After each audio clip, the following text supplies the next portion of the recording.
I didn't want to be bad. Those are some mighty big shoes. Ladies and gentlemen, let's give it up for Sam Cooke. You originally passed because you didn't think Yeah. you were a good fit for Sam, or Yes. mountains seemed too steep. Like, Yes, all those reasons. I had plenty of reasons to say no to this movie. Like it didn't feel like I had enough time to prepare. It didn't feel like it was just like I don't need that. Like no. It was a very easy no. Yeah, and how wrong you were. I mean, it's just mind-boggling how wrong you were. And the reason why I tell this, I have to keep telling the story. I have to keep telling the story so that I don't forget that, and so that the truth is always the best. I mean it in a way that honors Regina too, because she saw something in me that I didn't even see in myself. So that's just always baked into the experience for me. This is not something that I was like, oh, yeah, I want to go after that. I'm going to kill that. This is not that at all. I was born by the river. I still get chills thinking about that last performance.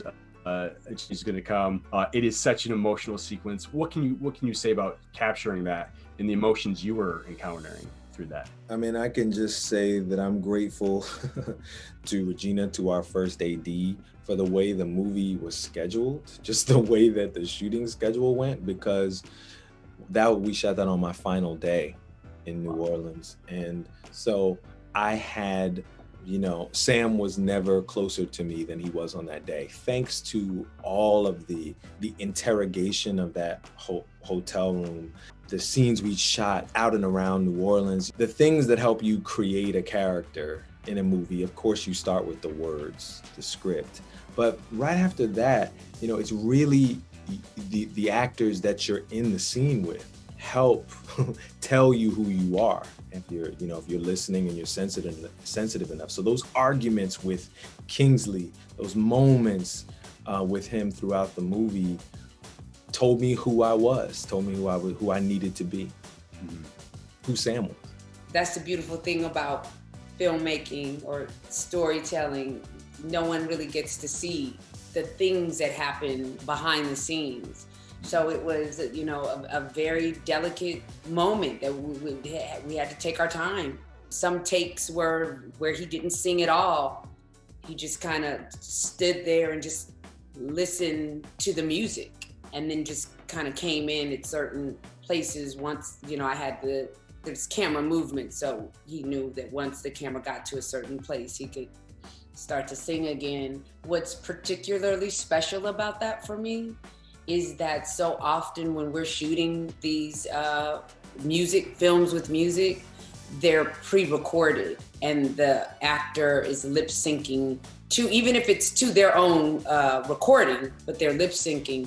And that wasn't lip syncing, that was live in the moment. So that's one of the things that makes it particularly special. I mean, that's the song that, the tragedy is that Sam was not alive to see the impact of it. Was probably his greatest song.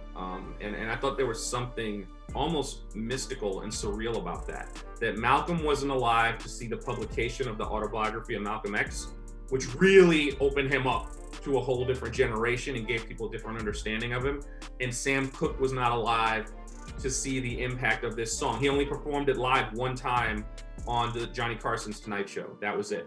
So the song's impact happened after he was long gone, and he really did write it feeling kind of like that he had to rise to the task. He was really shaken up by Blowing in the Wind and did tell people, like, I feel like I should have written that song.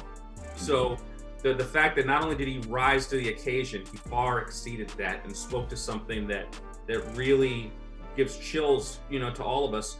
We knew that it was going to be a really, really important moment in the film. And we also knew that it was important that the person performing it actually sing the song. There's just, and the fact that Leslie did it in a way, like, I gotta say, the first time I heard Leslie's rendition of it, I was really shaken up. It brought tears to my eyes, because I honestly have not heard many people sing Sam as well as Leslie has sung it. You know what I mean? Like, Sam Cooke was a once in a generation voice, And in many ways, I think Leslie is proving to be a kind of a once in a generation voice as well.